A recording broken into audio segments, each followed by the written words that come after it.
Hola Juanjo, ¿qué tal? ¿Qué tal? Buenas tardes, Luis. ¿Cómo estás? Bueno, bienvenido a este espacio que tenemos de entrevistas en la Asamblea de Leganés por la República. Bueno, Eh, Juanjo Gracias. Anaya es un viejo luchador de siempre, viene desde su querida Andalucía, solidario con Nicaragua y con todas las cosas. Yo le he conocido en muchas manifestaciones, en muchos eh, conciertos solidarios, ahí donde hay que estar, ahí está Juanjo siempre que se le llama. Eh, bueno, Juanjo, pues vamos a empezar la entrevista.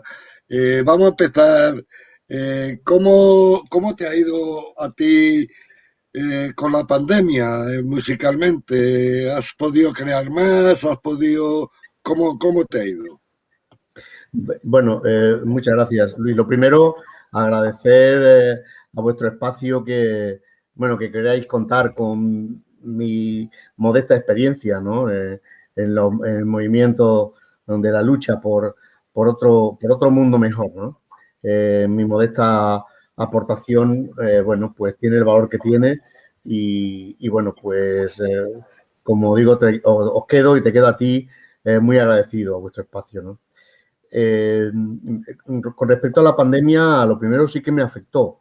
Y además, fíjate que fue en un acto de solidaridad, justamente en marzo del 2020, concretamente el día 7 de marzo, se hizo un acto de solidaridad con el pueblo palestino. Y en ese acto, bueno, hacíamos un pequeño concierto, curiosamente, porque nos invitaron a que cerráramos el acto de solidaridad. Estuvo el embajador de Palestina y, bueno, miembros de la solidaridad, de organizaciones internacionalistas, estuvimos allí presentes y aportamos un pequeño conciertito al final, ¿no? Que fue muy entrañable. Tengo un recuerdo cariñosísimo de ese concierto porque había incluso jóvenes, personas muy, muy, muy jóvenes eh, y no tan jóvenes, por supuesto. Y bueno, y acabó el acto con una comida también, compartida. Fue un acto realmente entrañable al que, a pesar de que allí fuimos contagiados, nos contagiamos varias personas, varias compañeras y compañeros del COVID, volvería a ir y me volvería a contagiar otra vez. Pero fue así, fue el 7 de marzo y unos días después empezamos ya con los síntomas, con la inmensa suerte de que no ha sido grave. Después hemos tenido mucha más información de lo que le ha pasado a muchísima gente, muchísimos compañeras, gente que han caído y somos unos afortunados, tanto mi compi como yo, somos muy afortunados porque no sé si es que nos tocó una buena beta o nosotros estábamos con fuerza o con, no sé.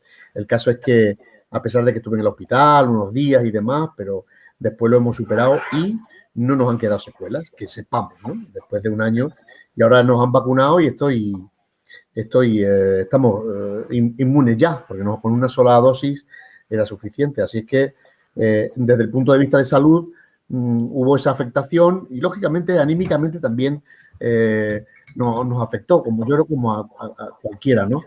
A nivel, a nivel profesional, bueno, a nivel profesional, yo tengo la suerte de trabajar en un proyecto de solidaridad que se llama Hispanica, una cooperativa, y gracias a ese proyecto solidario ni me costó el puesto de trabajo ni nada de eso y pudimos seguir trabajando. Y con respecto a lo cultural, eso sí que se ha resentido. Como todos los compañeros que trabajan, o sea, que tienen una doble afectación. Por un lado, aquellas cantautoras, cantautores que dedican también su esfuerzo a la solidaridad, se ven afectados doblemente. Por una parte, la solidaridad, los actos de solidaridad que fueron mucho más minoritarios, no ha habido actos apenas en donde podamos, bueno, pues expresar y hacer nuestro trabajo, y luego económicamente, pues tampoco ha habido otros bolos, otras actividades culturales que les hayan permitido y la gente ha tenido que inventar, ha tenido que hacer actos por internet, por YouTube, hacer conciertos y demás. Yo económicamente, al no tener que depender necesariamente de la cuestión cultural para poder sobrevivir, no he tenido ese problema. pero sí el de desarrollar pues, una labor, digamos, sociocultural política, ¿vale? Que es como el enfoque que yo le di a mi pequeña aportación musical de ser un poco portavoz de esas grandes obras que hay de cantautoras, de poetas por todo el mundo para poderla transmitir, ¿no? Que es lo que a mí siempre me ha dado más placer, más ilusión y me he sentido más identificado. Pero efectivamente el COVID ha venido a ser un grave problema a esos cantautoras y cantautores que se han visto dañados por todo lo que ha pasado, ¿no? Igual que otros muchos sectores, lógicamente, ¿no? Pero bueno, ahí vamos, a ver si ahora conseguimos empezar poco a poco a retomar, Luis. Bueno, pero culturalmente, o sea, musicalmente has podido crear más. Ha habido muchos artistas que con esto de estar encerrado, pues se han dedicado a crear bueno, ¿a ti te ha sucedido también? En mi caso, no, la verdad es que no. Yo, tal vez porque he tenido otras preocupaciones laborales, el trabajo, y había que aguantar el tirón para sostener un proyecto como el que yo trabajo, que lleva ya 24 años funcionando, como el proyecto de Hispanica, ya me quitaba mucha energía. Entonces, he estado muy ocupado con esa faceta que me impide tener la concentración suficiente como para empezar a hacer cosas. Tengo que decirte que lamentablemente no, yo me he dedicado, he sacado algunos temas, pero poco, me he dedicado a sobrevivir tratando de que la guitarra no pierda yo mucha fuerza con la guitarra, pero sinceramente al desarrollo cultural, de hacer temas y de emprender proyectos tal, yo no he podido ir a ensayar con mi grupo porque yo vivo en Castilla-La Mancha y he estado confinado hasta el día este que acabó el confinamiento. Hemos retomado ahora los ensayos y eso sí que se ha visto afectado digamos, el trabajo musical, sinceramente. Sí, la verdad es que todo esto nos ha afectado a todos. Nosotros igual, ¿no? Nosotros sí, igual, ¿no? Pues ahora comenzamos a tener la primera, esta semana vamos a tener la primera reunión presencial después de año y medio, ¿no? Bueno, hemos estado en la calle recogiendo firmas con el tema del cambio de la avenida Juan Carlos por sanidad pública, pero luego todo nuestro trabajo se ha visto involucrado por todo este tema y lógicamente el desarrollo político que hubiéramos deseado pues no se ha dado, aunque de alguna manera nos hemos adaptado a esta situación con el tema de las redes y todas las cosas y algo hemos podido hacer, pero vamos, insuficiente. Pero bueno, parece que ya va pasando la cosa. Y bueno, un poquito, están pasando cosas, mira, acabas de decir tú hace un momentito del acto donde te contagiaste con Palestina. ¿Cómo ves qué es lo que está ocurriendo ahora en Palestina? ¿Qué es más de lo mismo? ¿Es algo más fuerte? ¿Se dan circunstancias especiales? Te cuento una curiosidad, ¿no? Yo hace tiempo leí un libro sobre la historia del enfrentamiento entre palestinos y israelíes, pero eh, retomando desde el principio del siglo pasado, ¿no? Entonces, se daba una situación que cuando llegó la Nakba, pues judíos y palestinos que eran como hermanos prácticamente, que tenían una convivencia perfecta, a partir de ahí esa convivencia perfecta se va al garete. Y yo viendo las imágenes y algunas cosas que decían de que en ciudades del propio Israel, que, que esa convivencia que tenían entre palestinos e israelíes se ha roto. Yo al verlo me vino a la cabeza todos estos hechos. ¿Cómo ves tú el asunto? Bueno, para empezar, este sábado hemos estado en una manifestación que yo tenía algunas dudas de que fuese más o menos masiva y, hombre, toda la gente que hubiésemos ido, aunque hubiésemos ido 5 millones, aún así me hubiesen parecido pocas, ¿no? Nunca es suficiente, ¿no? Pero debo de decir que fue una manifestación muy digna, muy amplia, con mucha juventud, muy potente, muy combativa. Una manifestación que empezó en Atocha y acabó en Sol, y fue de verdad una manifestación muy necesaria y, como digo, muy potente, muy potente.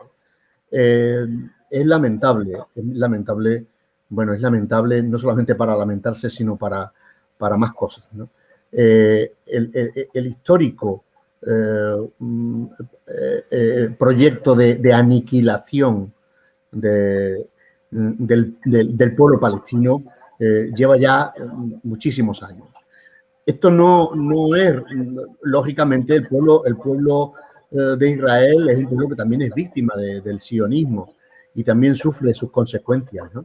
Pero el sionismo está en la cúpula del poder del Estado de Israel y es el que toma las decisiones y es el que lleva a cabo esa política de auténtico exterminio, que no hay más que ver el mapa de cómo el pueblo palestino va perdiendo cada vez más y muriendo y perdiendo territorio, perdiendo sus viviendas, siendo ocupadas de manera criminal. Y esto con el visto bueno del imperio y con el visto bueno de Europa y lamentablemente con el visto bueno del Estado español. El Estado español también es cómplice, junto con Netanyahu, con ese criminal, y junto con Europa y con, en definitiva, el imperialismo, que le da cobertura, le da, bueno, pues ese manto, ¿no? De que es una guerra. ¿Qué va a ser una guerra? Es un genocidio y no tiene nada de guerra. Para que sea una guerra tendrían que ser dos partes iguales que están en disputa y, bueno, se ha producido una guerra. Pero no es una guerra, es el exterminio, como tampoco era una guerra lo que los nazis estaban haciendo con el pueblo judío. ¿Eso era una guerra? No, eso era un exterminio literal. Y el pueblo judío era masacrado por el nazismo. Y ahora, pues, el sionismo parece que ha copiado el modo de hacer de los nazis y está, bueno, repitiendo la misma estrategia de genocidio y de masacre. Esa es la realidad, y ante eso lo único que queda es la solidaridad con el pueblo palestino, la solidaridad de todos los pueblos, porque la cosa realmente pinta muy dura y bueno, vamos a ver cómo acaba, pero no estamos nada tranquilos y estamos sufriendo mucho esta situación tan especialmente criminal. Es lo que te puedo decir de momento, Luis. Sí, la verdad es que está muy bien que hayas destacado que son los sionistas los que están provocando esta situación y no los judíos. ¿Cómo no? Eso es muy importante entenderlo, porque si no se puede generar unas fobias innecesarias. Es una ideología determinada dentro de los judíos. No Así son es. todos los judíos. Y es importante destacarlo y me parece muy bien que lo hayas reflejado así también. Dicen que bombardean para aniquilar a los dirigentes de Hamas. Bueno, pues los dirigentes de Hamas han sido elegidos por su pueblo, para empezar. Sí, Segundo, pero no creo que Luis, no creo que los que dirigen Hamas sean niños. Han muerto ya un montón de niños. A eso voy. Esa es la justificación que ellos dan al mundo, ¿no? No, hombre, no. Que las bombas están matando a niños. Eso es. Están matando a niños. Y aunque fuese verdad, ¿quién son para ellos para matar a unos dirigentes políticos? Además, creo que van ya más de 60 niños, entre otros adultos, ¿no? No, A día de hoy, ¿no? hay que desmontar, creo yo, hay que desmontar esa gran mentira que Netanyahu está extendiendo y que mucha gente opina, y yo no sé si será verdad, tengo mis dudas, pero que esto lo ha lanzado, o sea, porque estaba ya en peligro, perdía su gobierno. Sí, y, también puede ser. y esto parece ser es bueno. Que le refuerza, ¿no? Claro, cualquier achaque que pueda tener es bueno, ¿no? Pero no deja de ser más que un achaque porque su estrategia es esa. Esa es una estrategia, la de eliminar al pueblo palestino y apropiarse de todas las tierras absolutamente al 100%. Esa es la estrategia y van hacia ese camino. Hoy era ese conflicto que has dicho, esa dificultad que pueda tener el gobierno ahora y anteriormente era otra, en fin, siempre era una causa, pero esa es la estrategia bien definida para poder acabar definitivamente con el pueblo palestino. Esa es, además la praxis lo demuestra, que esto es una estrategia que lleva ya décadas en marcha, muchas décadas. Y así cambiando un poco de tercio, y también con el tema de la solidaridad internacional o de los hechos que están ocurriendo en el mundo. Lo de Colombia es interesante, ¿verdad? Pero quiero hacer antes un pequeño inciso. Sí.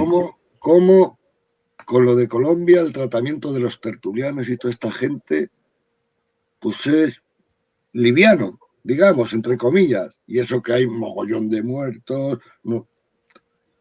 Si esto hubiera sido en Venezuela, ¿cuántos ríos de tinta hubieran corrido en los debates esos de tertulianos? Yo lo llamo plumas mercenarias, ¿no? Más que tertulianos, ¿no? Yo creo que son plumas mercenarias, ¿no? Que les paga, dicen lo que su jefe les manda, ¿no? Y ellos van de jefe y de enterados y no más que son unas marionetas del poder. Entiendo yo, igual es excesiva la apreciación, pero... No creo, yo no lo veo excesivo. Yo lo veo así. Entonces, ahora están masacrando al pueblo colombiano y aquí nadie dice nada. ¿Qué crees que debemos hacer la gente de izquierdas, ¿no? Bueno, lo primero, tratar de apoyar en todo lo que se pueda al pueblo colombiano, cómo no. Hay una frase que publicaba hoy Cuba Información, que tiene la noticia que Cuba Información también no solamente se refiere a Cuba, pero también, lógicamente, habla y trata de sensibilizar a toda la gente, no solamente con Cuba, sino con cualquier otro proyecto social popular, ¿no? Y decía una frase algo así como que los Estados Unidos han invertido mucho dinero para levantar al pueblo contra el gobierno cubano, pero quien se ha levantado no ha sido el pueblo cubano, ha sido el pueblo colombiano que se está levantando contra ese gobierno criminal que también durante décadas lleva masacrando al pueblo y a sus causas nobles, ¿no? Yo no soy un experto, ¿no? Pero por la información que manejo y la historia que vamos conociendo ya de mucho tiempo, clarísimamente, el gobierno colombiano no es más que un gobierno títere a las absolutas órdenes que marque el imperio de los Estados Unidos, ¿no? Y que además te tengo como dato adicional, tengo que decir que Colombia con España y los Estados Unidos, y digo España, profeso en esta ocasión, si queremos, matizamos que es el Estado español, pero bueno, me refería a zonas geográficas, es como el triángulo maldito, el triángulo de las Bermudas, o el triángulo que tienen montado para hacer punta de ataque en combinación para todos los proyectos emergentes antiimperialistas que se dan en el mundo y en especial en América Latina, ¿no? Y Madrid, Bogotá y Washington vienen a ser el triángulo, ¿no? Y Madrid también es cabeza de playa, lo mismo que lo es Bogotá, y bueno, y en Colombia además hay 7 bases militares. O sea, ¿de qué vamos a hablar? Y así como en España también hay bases militares que están a las órdenes de autorizar a los Estados Unidos para que esas bases militares se pongan en funcionamiento cuando han querido atacar a Afganistán o cuando han querido atacar Irán, o cuando hayan querido atacar a lo que los Estados Unidos hayan querido que se ataque. Entonces, estamos en cabeza de playa. ¿Qué quiero decir con esto? Pues que el papel y el rol de Europa y especialmente el Estado español juegan a ser esa punta de lanza que le sirve a los Estados Unidos para atacar y a la vez ser también barrera de defensa para aquellos regímenes dictatoriales criminales que los Estados Unidos está apoyando, y entre ellos el régimen criminal de Colombia. Tú me preguntas, ¿y si fuese al revés? Lo primero que hay que decir que ni el gobierno de Nicaragua ni el gobierno de Venezuela y obviamente el gobierno cubano no son gobiernos criminales, son gobiernos firmes en manos de su pueblo para enfrentar el imperialismo. Y de enfrentar el imperialismo lo saben los tres pueblos y Venezuela cada vez más. Lo sabe Cuba, lo sabe Nicaragua porque tiene un histórico de resistencia al imperialismo norteamericano desde hace ya muchísimos años, desde el siglo pasado. El primer Guaidó que existió fue William Walker, que fue el autoproclamado presidente de Nicaragua.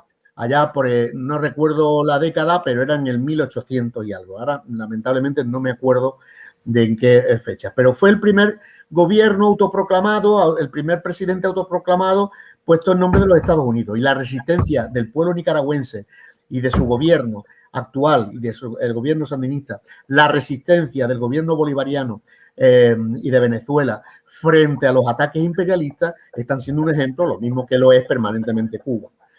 Claro que si hubiese sido al revés, ya lo han hecho, sin haber hecho esos crímenes, sino simplemente Venezuela y también el intento de golpe de Estado que hubo en 2018, en abril de 2018, en Nicaragua, todos los crímenes que cometían los golpistas, lo mismo que cometieron, la misma línea estratégica que hicieron los golpistas en Venezuela, al año siguiente la empezaron a aplicar en Nicaragua. Pero claro, los que estaban cometiendo esos crímenes eran los de respectivos presidentes. Los asesinos y los criminales.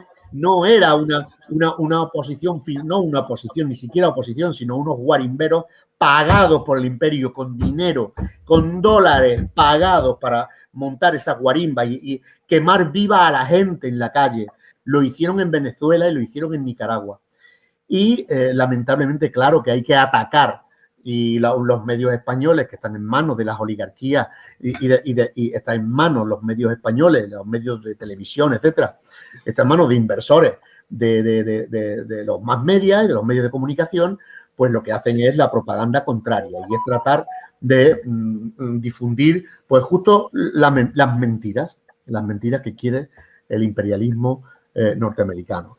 Y en esas estamos. Lamentablemente tenemos un gobierno que permite todo eso y que está de acuerdo y que no se atreve a levantar la más mínima voz contra las órdenes que les marquen desde la Casa Blanca o desde cualquier fondo de inversión, no solamente la Casa Blanca, sino los fondos de inversión y los fondos buitre también marcan órdenes para el Estado español, pues también son dueños de los medios de comunicación y en los medios de comunicación se cuenta lo que les da la gana a los dueños de los medios de comunicación. Ni más ni menos. Y además sin posibilidad de alternativa, porque puede haber algún medio pequeñito que trata de revertir toda esa gran masa de noticiones de mierda que sueltan esa gran bolsa de mentiras, pero claro, son medios muy modestitos que nada pueden hacer, es David contra Goliat. Y nada se puede hacer, no es que no se pueda hacer nada, pero poco se puede hacer frente a esa maraña de mentiras. Y si la gente tiene que pensar que el comunismo es malo, Nicaragua es mala, Daniel Ortega es malo, Maduro es malo, y Díaz Canel también, y el otro, pero los suyos, como decía, creo que era Henry Kissinger, el que dijo aquella famosa frase de Pinochet, creo que lo dijo él, no sé, pero creo que dijo algo parecido, sí. Pinochet es un hijo puta, pero es nuestro hijo de puta. Y pues esa es la situación. Y bueno, pues así estamos, Luis. Bueno, pues quería entrar para hacer una transición en el tema internacional. Chile. Chile, por ponerlo así en cuestión, y vamos a ser breves sin liarnos mucho, es la transición que hicieron de Pinochet a la democracia fue basada en la modélica transición española. Claro. ¿Qué ha sucedido ahora? Cuéntame. Bueno, lo primero decir que no manejo una información muy extensa, no me da la vida para estar exactamente a todo el taller, pero pinta muy bien y las últimas noticias que acabo de ver suenan esperanzadoras. Y te cuento, la bolsa en Chile ha pegado un bajón de cerca de un 7% o algo así, lo cual ya nos dice que estamos por el buen camino. Cuando los inversores, los sátrapas inversores empiezan a bajar en la bolsa, es señal de que están diciendo por aquí no, y no les gusta. Entonces, parece ser que las elecciones, no tengo mucha información, hoy me quería enterar también de eso, porque en Telesur, tv.net, un canal que animo a que la gente lo vea, Telesur, TV, lo mismo que también animo a ver Russia Today, que bueno, tiene alguna cosilla así menor, pero es muy interesante la información que dan a nivel internacional. Russia Today es muy interesante y Telesur también es muy interesante. Una televisión bolivariana que se acerca mucho a la verdad, infinitamente más que todos los demás medios que conocemos al uso aquí en España, ¿no? Entonces, era una noticia esperanzadora. Parece ser que ha ganado un porcentaje muy alto de gente independiente, pero en este caso de gente que puede aportar, me tengo que enterar más, puede aportar un buen proceso, que sea un proceso constituyente más enriquecedor y no con los partidos tradicionales que mucho me temo que le pasa algo parecido a lo que nos pasa aquí en el Estado español, ¿no? La transición, claro que tiene mucho que ver. No sé si fue el propio Felipe González que fue a dar su periplo por América Latina, que además también se atrevió a ir por Cuba, el muy imbécil, que se creería, y fue a guiar y a decir, ellos le llaman el modelo de la transición española, porque es verdad que ha sido modélico, pero no en el sentido que ellos dicen, sino que ha sido realmente un proceso que han tenido una victoria en toda regla, histórica, que lamentablemente la vamos a sufrir durante décadas y décadas. Esa es mi valoración. Ojalá me diga alguien, oye, no, tú estás equivocado, que esto no va a ser décadas. Y yo estaré encantado de corregir y de aceptar el error, ¿no? Estaría encantadísimo y ojalá se produjera, ¿no? Pero lamentablemente el proceso de transición se hizo de cómo el fascismo se lava la cara y es como el lobo que se pinta las patas de blanco para parecer un cordero, y ese fascismo durante 40 años casi ha estado disfrazado de cordero y ahora vuelve otra vez a la palestra porque ya no hace falta ni disfrazarse, ¿no? Ahora el fascismo está en plena hegemonía, en pleno desarrollo otra vez, el trumpismo le ha dado unas alas tremendas y ahora están por desarrollar de nuevo el fascismo.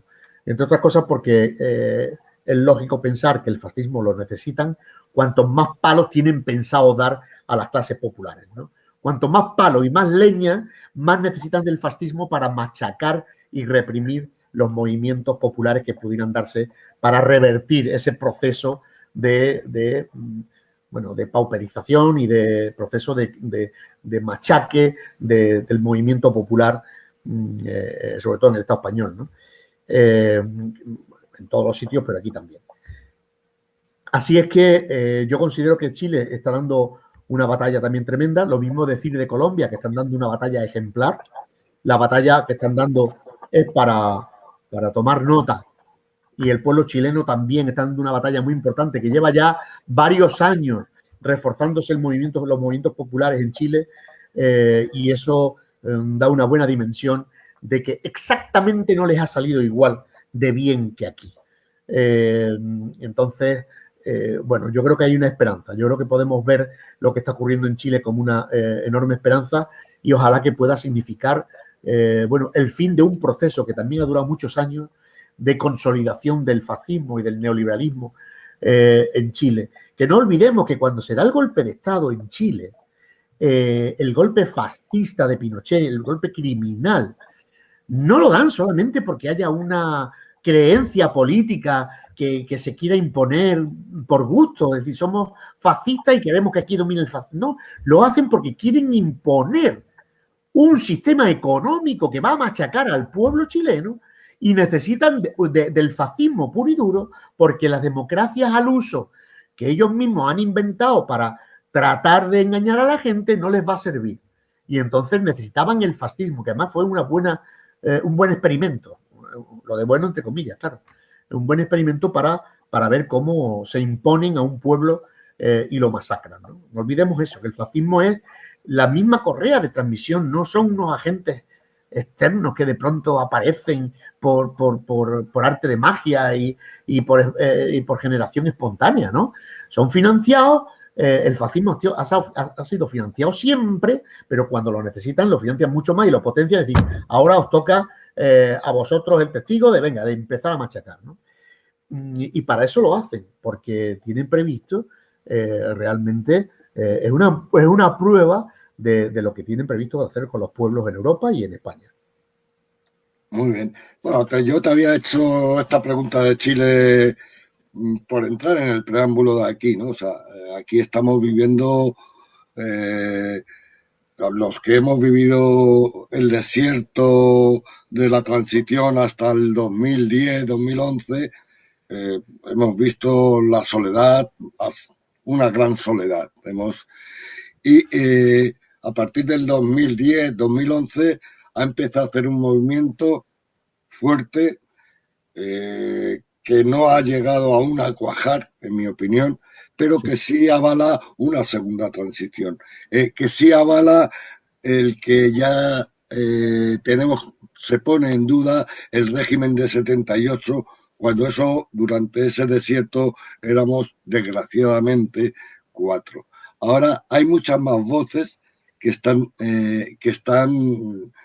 hablando de un nuevo proceso, que están hablando de deslegitimar el régimen del 78. Entonces, en ese aspecto, es una de las razones por lo que nace la Asamblea de Leganés por la República, ¿no? Con todo el conflicto, lo de Cataluña, o sea, el nuevo ciclo que se crea, ¿no? Se crea un nuevo ciclo político y de ahí nace eso.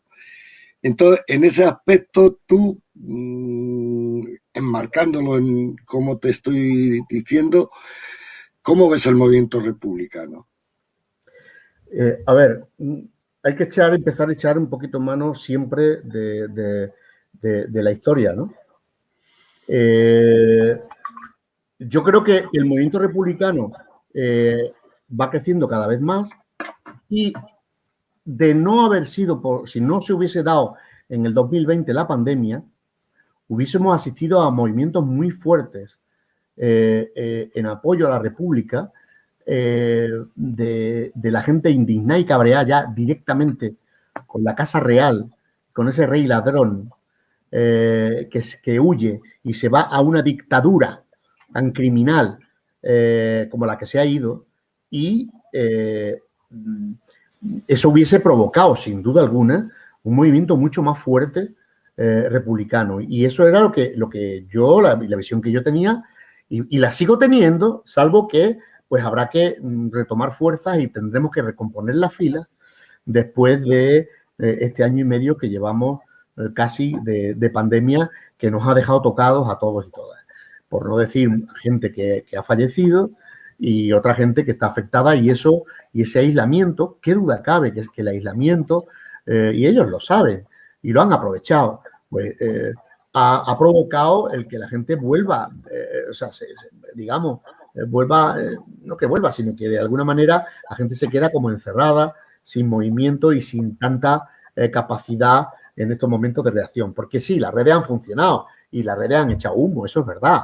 Y el Zoom y las plataformas, Jitsi y otras plataformas han echado humo de tanta actividad en ese sentido, pero una actividad que yo creo que como inicio y como precalentamiento puede ser interesante, pero no va más allá. O sea, que hace falta mucho más que tener muchas reuniones por el Zoom y por Jitsi y por la plataforma que sea, ¿no?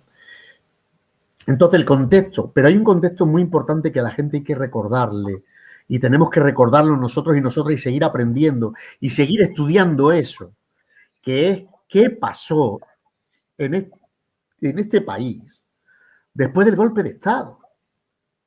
Porque después del golpe de Estado del 36 y que ganan esa resistencia, la someten en el 39, esa digna resistencia de los pueblos del Estado español frente al fascismo, que fue heroica, que además fue la primera en la historia, es que un golpe de Estado que la gente se levanta y está resistiendo 3 largos años de pelea. Eso se dice pronto, ¿eh? Se dice pronto, 3 años, han estado 3 años resistiendo. Pero tú piensas un año tras otro pasando hambre, muerte, masacre, batallas todos los días en tu pueblo, el avance del fascismo, los ataques, los asesinatos sistemáticos del fascismo. Y resiste esos 3 años. En el 39. ¿Pero qué ocurre a partir del 39? ¿Y que se acaba la cosa ahí? Pues no. En el 39 lo que hacen es seguir masacrando al pueblo y hacer que desaparezca todo atisbo y todo rasgo de comunismo, de anarquismo, de socialismo, de demócrata, de lo que te dé la gana, de todo, de hacer desaparecer el más mínimo atisbo de resistencia frente al fascismo, porque ellos tomaron buena nota de un pueblo que estuvo resistiendo 3 años. Y dijeron, esto no va a ocurrir más, vamos a procurar que no ocurra más y tenemos que masacrar. Y estuvieron masacrando al pueblo español, a los pueblos, los estuvieron masacrando durante décadas y décadas y décadas. Hasta los años 70 hubo campos de concentración en este país. Y claro, ante eso hay un exterminio, porque aquí lo que ha habido es un exterminio. Y un exterminio de sectores muy importantes de resistencia y de lucha que es un campo que queda arrasado. Y entonces ahora construir de nuevo un proyecto republicano, revolucionario, social, para ir hacia un país totalmente distinto y que no sea lo que las oligarquías y lo que el imperialismo quiere, pues resulta francamente con unas dificultades mucho mayores que, por ejemplo, el caso chileno. Porque en el caso chileno, que es parecido, pero hay una gran diferencia. No estuvieron 40 años haciendo exterminio. Y entonces los chilenos y las chilenas, en este caso, la comparativa, habría que decir que han tenido un poco más, o su correlación de fuerza ha permitido que no haya tanta masacre y tanto exterminio de esos sectores. Y reconstruir ese movimiento nos va a costar décadas. ¿Por qué fracasa el 15M? Lógico, porque el 15M en 2011 las fuerzas que había eran muy limitaditas. ¿Por qué eran limitadas? Porque estaban limitadas moralmente, estaban limitadas ideológicamente. No había una fortaleza ideológica que enganchara, que era lo que tenía que hacer, y sin ese enganche histórico no va a ser posible retomar la historia en este país. No, tú no puedes de la nada salir un movimiento que no aprende de su fracaso, de su error y de su historia. Y el movimiento 15M, por las razones propias y por la estructura en la que se empezó a organizar, no quiso aprender de esa historia del año 39. Quería empezar algo nuevo, legítimo. Yo lo respeto y aprecio lo que hicieron, pero no era nada suficiente. Aquí la historia hay que continuarla, hermano. La historia no se puede partir de cero como si nada hubiese ocurrido. Eso no es posible porque no es real y porque al final acaba fracasando. Y el pueblo tiene que retomar su historia. Y esa es la labor que tenemos que hacer a aquellos colectivos y aquellas personas y aquella gente que queramos recuperar un sentimiento republicano.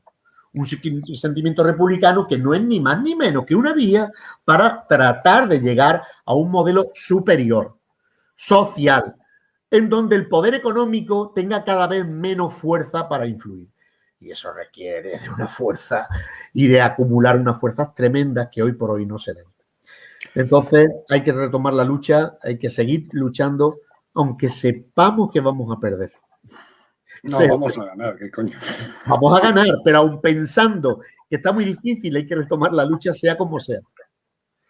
Pues de alguna manera es lo que nosotros estamos haciendo, intentando Así hacer.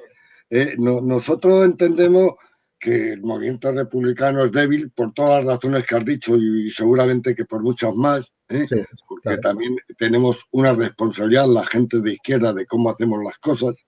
Ahí tenemos una responsabilidad que hace que los movimientos crezcan, ¿no? Así Entonces, mismo. Yo tengo alguna idea de eso. No te quiero interrumpir ahora. Sigue, porque sobre eso no quiero que se me escape una idea importante de qué podemos hacer desde la izquierda. Hay alguna cosa que es importante para hacer, pero continúa, Luis. Nosotros la alternativa que tenemos es que tenemos una piscina vacía y tenemos que llenarla. Entonces, para poder hacer eso, lo que hay que hacer es dar participación a la gente.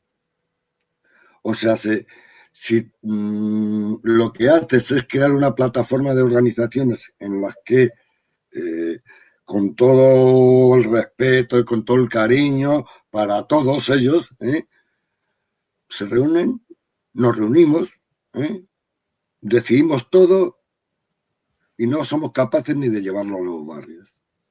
Entonces, nuestra idea, que la estamos llevando con muchas dificultades porque cada cual tiene su propio interés y eso dificulta las cosas, no se ve el interés colectivo y se ve más el interés privado de cada uno, pues entendemos que tenemos que tener asambleas de este tipo que sean plurales, en las que, además de que pueda participar todo el mundo, sea de la organización que sea, que define claramente hacia qué tipo de república queremos también, porque no vamos a crear un movimiento en el que la derecha, eso que el movimiento republicano de derecha que se organice. Nosotros organizamos el movimiento republicano de la izquierda y más en este país, que la república y la izquierda van de la mano por la propia historia del país, ¿no? Entonces, por eso entendemos que es lo que hay que hacer y que es de forma de que la gente se vea partícipe de las decisiones. Aquí decidimos hasta cuándo hacemos las asambleas, hasta lo intentamos por lo menos, ¿no? A veces podemos caer en la democratitis y eso a veces tampoco es bueno, pero es mejor eso a que venga el comité central a decidir. Y más cuando quieres crear un movimiento que sea amplio, que sea grande, porque nosotros no nacimos para hacer un chiringuito de los tantos que han nacido. Igual no lo conseguimos. Queremos ser una gran asamblea, pero no solo una gran asamblea. Nosotros estamos dentro de la coordinadora de asambleas republicanas de Pueblo Madrid, porque no queremos hacerlo solo en Leganés. Para que este movimiento sea fuerte, tiene que ser un movimiento que crezca en todos los barrios y en todos los pueblos. Y esa es nuestra idea y es donde estamos trabajando. En todas las entrevistas hacemos esta pregunta y explicamos el por qué vemos así la visión, por qué lo vemos así. No sé si lograremos convencer a alguien, no sé si las direcciones de las diferentes organizaciones lograrán coger el chip de que mirándose ellos el ombligo no solucionan nada. Pero bueno, es una dificultad que tenemos y que tenemos que vencerlo porque si queremos un movimiento realmente potente, o vamos en esa vía o crearemos organismos estériles que, igual que nacen, mueren. Has dicho el tema de unificar y de tratar de que todo el mundo participe para generar un movimiento que sea de izquierdas de verdad, transformadora, pero mandando al carajo el sectarismo. y un movimiento que cuando sea lo suficientemente fuerte, ya nadie se vea ni con moral ni con ganas de decir, no, pero mi organización que se llama Pepito Pérez López, no sé qué, no, no. Tú estás dentro del movimiento, de un movimiento republicano, de izquierda, que vaya sumando y sumando y sumando y sumando. Y eso es lo que puede dar moral al pueblo, a los pueblos moral. Porque el pueblo cuando ve que uno va por aquí, el otro por allá, el otro por tal, el pueblo se desmoraliza y dirá, mira, yo no voy a perder mi tiempo. Y entonces yo creo que está ahí las claves. Sí, sí, sí. Claro. Y yo creo que sea algo nuevo, en mi opinión, y por eso estoy trabajándolo, es el movimiento republicano asambleario, dándole un contenido social a esa república. Eso es lo que queremos trabajar. Me parece muy bien. Con mucha soledad, pero con mucho orgullo, porque sabemos que esto es lo que hay que hacer. Sí, sí. A mí me parece excelente, Luis. Yo estoy totalmente de acuerdo y animo a seguir trabajando en esa línea. Me parece perfecto, vamos. Y buscando eso, buscando la unidad, unidad, unidad, unidad, unidad. Es muy difícil, la verdad, porque todo el mundo mira sus intereses, como decía antes, más que los colectivos, y cuesta, ¿no? Pero lo que tú dices, tenemos que crear un proyecto ilusionante, y si no somos capaces, luego nos quejaremos que no sé qué, que no sé cuánto. Claro, si tú estás haciendo tu batallita para ti exclusivamente, pues va a ser complicado que puedas ilusionar. Pero bueno, espero que todo el mundo reflexionemos al respecto y nos pongamos a trabajar mucho más en serio, mirando al futuro con una visión sin orejeras y seguramente que llegamos lejos. Bueno, yo estaba pensando, ¿tú te imaginas que hace tan solo, digamos, tan solo hace 4 años o 3 años, que nos hubiésemos encontrado con una situación tan clara de haber pillado ya infraganti a ese emérito, no, el emérito no, ¿cómo se llama? A ese rey ladrón que se tiene que ir a Arabia Saudita para que lo protejan? Si eso hubiese ocurrido hace 4 años, donde la pandemia no estaba y donde el movimiento republicano estaba ya tomando cierto cuerpo, ¿cómo hubiesen sido las manifestaciones? Sí, la verdad es que... Las concentraciones y las luchas, clarísimamente. Que el poder hasta controla estas situaciones, de alguna manera, porque lo que tú decías al principio, esta situación...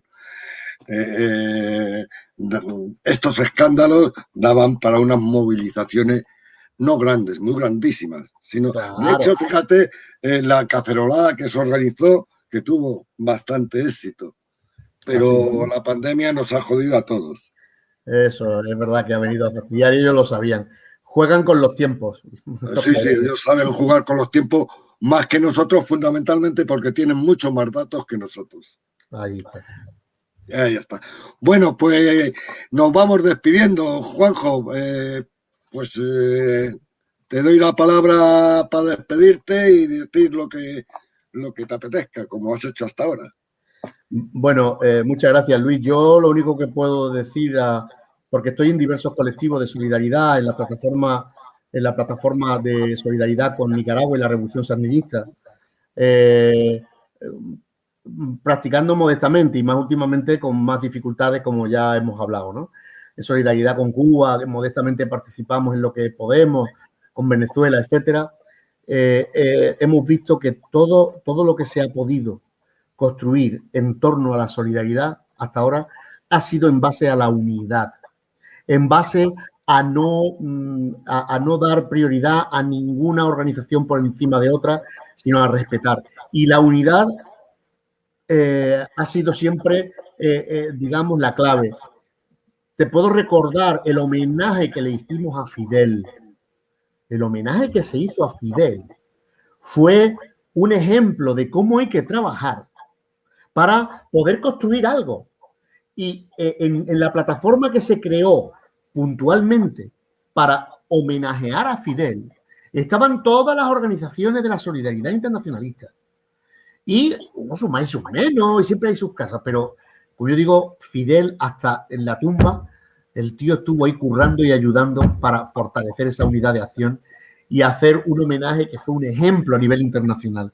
El homenaje que se le hizo a nuestro queridísimo hermano, padre, hermano mayor o como queramos llamarle, Fidel Castro Ruz. Entonces, es una pena que eso no se volviera a repetir después, pero por ahí va el camino. Yo quiero hacer ese llamamiento a la unidad, a todas las organizaciones. A veces tú eres más revisionista, yo soy más revolucionario que tú, no porque tú eres más republicano que yo más republicano que tú. No, hay que trabajar unidad, unidad, unidad. Y a ver si nos vamos reuniendo de nuevo, nos vamos concentrando y puede haber algún bolillo y podamos llevar yo mi guitarra y seguir trabajando con la guitarra y la canción, que es lo que mejor se me da. Imagínate cómo será lo peor, pero bueno.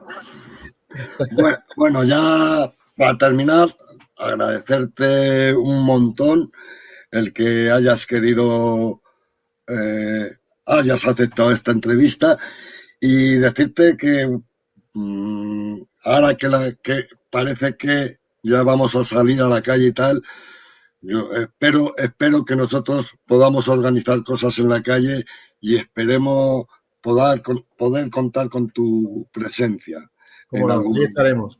¿eh? Ahí vamos a estar. Bueno, sin más, salud y república. La revolución continúa y la república la tenemos cerca. Salud y república, hermano. Salud y república.